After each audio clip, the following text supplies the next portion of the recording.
আপনার প্রাক্তন দল তৃণমূল, তার প্রতি ক্ষোভ কেন? কেন আপনি ৩ বছর মেয়াদের শেষের আগেই ছেড়ে দিলেন? ক্ষোভ পুরো বাংলাতে আছে এবং পার্সোনালি আমি খালি না, তিনজনই করেছে এবং 20 জন লোকসভা যারা সাংসদ ওরাও কিন্তু দল থেকে বাইরে চলে গেল। অবভিয়াসলি এক দুজনের কথা না, এখানে অনেক লোকের কথা আছে এবং আপনারা দেখেছেন বিধানসভাতে যারা 80 জনের উপরে যারা জিতেছে ওরা 64 জনই দল থেকে সাইড চলে গেল। তো আমার এটা একলার কোনো ডিসিশন না, সর্বোপরি এটা অনেকজনেরই ডিসিশন।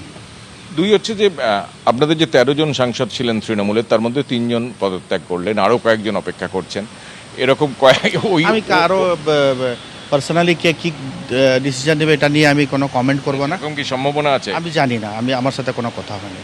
ধরুন এই একত্রিতভাবে 20 জন এমপি লোকসভার, আপনারা 3 জন রাজ্যসভার, ঋতব্রত গোষ্ঠীর প্রায় 65 জন এমএলএ, এই যে ক্ষোভ তৈরি হচ্ছে সংঘবদ্ধভাবে তৃণমূল কংগ্রেসের প্রতি, প্রবলেম আছে, কারণটা কি আপনার ক্ষেত্রে? কারণটা কি? কিছু তো প্রবলেম আছেই এবং অবভিয়াসলি দুর্নীতি তো একজন স্পেসিফিক হিসাবে করে নেই, কিন্তু এটা তো মানে বাংলার প্রত্যেকটা মানুষই এই আওয়াজটা দিয়েছে। অবভিয়াসলি এই কারণ হইতে পারে, বড় কারণ। আপনার সঙ্গে শুভেন্দু অধিকারীর কথা হয়েছে? রাজ্যের মুখ্যমন্ত্রীর কথা হয়েছে? মাননীয় মুখ্যমন্ত্রীর কথা হয়েছে, তিনি কি বলছেন? ওয়েলকাম জানাইছেন। প্রকাশিক বরাকি শুধু নয়, দুর্নীতি নিয়ে বিজেপিতে যোগদানের পর তৃণমূলকে আক্রমণ করেছেন সুস্মিতা দেবও। তিনি বলছেন পশ্চিমবঙ্গে দুর্নীতি একটা বাস্তব, মানুষ আশা ছেড়ে দিয়েছিল। তৃণমূলে যে পরিস্থিতি তৈরি হয়েছে মনে হয় না আর এগোতে পারবে। কি বলেছেন তিনি, শোনাবো। দুর্নীতি is a very it's a reality of Bengal. রেজাল্টের পরে যে তথ্যগুলো বেরোয় এসছে, আমি যদি বলি 50% is false and 50% is correct, যে পাবলিক ফেড আপ হয়ে গেছিলো। দিদির মনটা নরম ছিল, সবাইকে ক্ষমা করে দিচ্ছি, কিন্তু অত্যাচারটা কার উপরে হলো, ওরা কি ক্ষমা করবে? I feel that corruption was সবচেয়ে বড় ইস্যু ছিল বেঙ্গল ইলেকশন। দায়ী কে? দায় কার? If I am the supremo of, আমি আমার দলের সুপ্রিমো, আমি বেঙ্গলের সুপ্রিমো। হ্যাঁ, খুব কম লিডাররা বলতে পারে যে ক্যান্ডিডেট ম্যাটার করে না, আমাকে ভোট দিন। তো জিতলে আপনার ক্রেডিট, হারলে আপনার ডিসক্রেডিট। তৃণমূলের 3 প্রাক্তন সাংসদের বিজেপিতে যোগদান প্রসঙ্গে এর আগে বিজেপি রাজ্য সভাপতি শ্রমিক ভট্টাচার্য বলেন, ব্যতিক্রম তো থাকবেই। ব্যতিক্রম তো থাকবেই, বিচ্যুতি নয়, ব্যতিক্রম। 4 ঘন্টার তৃণমূলের জন্য দরজা বন্ধ। যারা মানুষের সম্পত্তি লুট করেছেন তাদের জন্য দরজা বন্ধ। স্পষ্ট করে এটা বলেছিলাম, যারা চাকরি বিক্রি করেননি, চাকরি কেনেননি, সিন্ডিকেটে অংশগ্রহণ করেননি, যারা টেন্টেড নন, যারা অপ্রাসঙ্গিক মমতা বন্দ্যোপাধ্যায়কে প্রাসঙ্গিক করবার জন্য বিপরীত পরিস্থিতিতে নিজের ঘাম রক্ত দিয়ে দেওয়ালে ঘাসফুল চিহ্ন এঁকেছিলেন, তাদের কাছে আহ্বান জানিয়েছিলাম। এই যোগদান নিয়ে প্রশ্ন তুলেছেন কোচবিহার দক্ষিণের প্রাক্তন বিজেপি বিধায়ক নিখিল রঞ্জন দেও। তিনি বলছেন, আমাদের মাননীয় রাজ্য সভাপতি কিছুদিন আগেই বলেছিলেন যে তৃণমূলের জন্য বিজেপির দরজা বন্ধ, কিন্তু এমন হঠাৎ কি ঘটনা ঘটে গেল যে তৃণমূলের 3 জন রাজ্যসভার সাংসদ যারা পদত্যাগ করে আবার বিজেপিতে যোগ দিয়ে দুপুরবেলা তারা যোগ দিলেন, আবার বিকেলবেলা তারা রাজ্যসভার টিকিট পেয়ে গেলেন? এই প্রশ্ন তুলেছেন তিনি।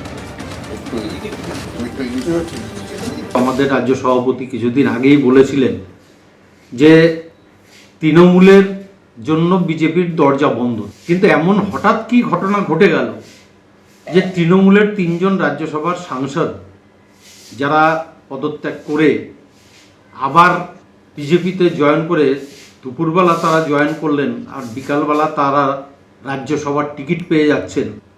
তৃণমূলের 3 প্রাক্তন সাংসদের বিজেপিতে যোগদান প্রসঙ্গে এর আগে তৃণমূল সাংসদ সৌগত রায় কি বলেছিলেন, শোনাব। অনৈতিক রাজনীতির এটা একটা দৃষ্টান্ত। বিজেপি এবং এই 3 জন সাংসদ কোনো রকম নীতি নৈতিকতা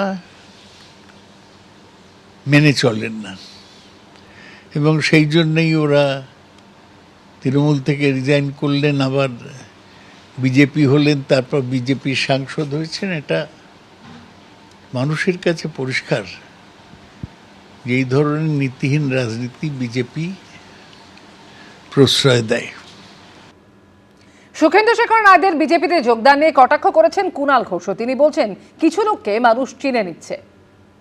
কিছু লোককে মানুষ চিনে নিচ্ছে, যাদেরকে মমতা বন্দ্যোপাধ্যায় কাউকে প্রথমবার তিনি রাজ্যসভায় পাঠিয়েছেন, কাউকে অন্য রাজ্য থেকে বাংলায় নিয়ে এসে রাজ্যসভায় পাঠিয়েছেন, কাউকে একটা সুন্দরভাবে সম্মান দিয়ে ইয়াং ছেলে তাদের রাজ্যসভায় পাঠিয়েছেন।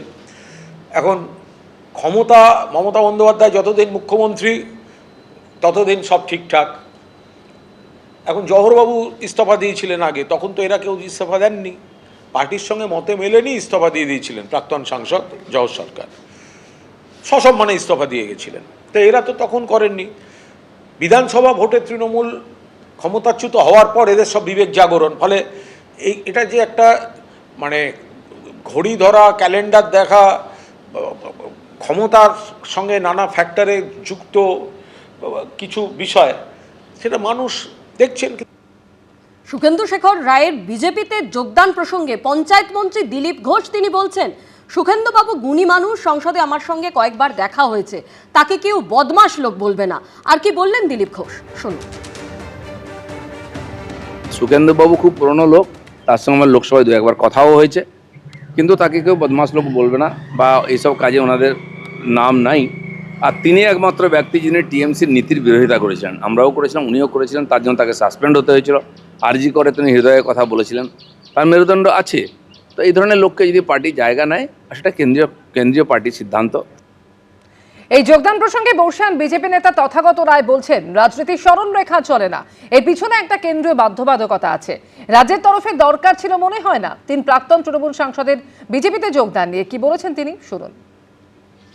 রাজনীতি সরল রেখায় চলে না, এটা সম্ভবত তারই একটা দৃষ্টান্ত।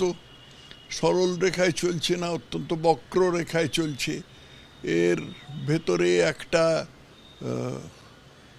তো রাজ্যসভা বা লোকসভায় যাওয়া তো কেন্দ্রীয় বিষয়, এর পেছনে একটা কেন্দ্রীয় বাধ্যবাধকতা আছে। সাধারণত আমি দলবদলকে সমর্থন করি না, কেন্দ্রীয় বাধ্যবাধকতাই দরকার, তাছাড়া আর কিছু না। রাজ্যের তরফ থেকে কোনো দরকার ছিল বলে আমি মনে করি না। আপনি বলছেন রাজ্য নেতৃত্ব মানতে বাধ্য হয়েছে। হ্যাঁ, তাই তো, সর্বভারতীয় পার্টি কেন্দ্রের নির্দেশ মেনেই চলতে হবে। এবিপি আনন্দ, এগিয়ে থাকে, এগিয়ে রাখে।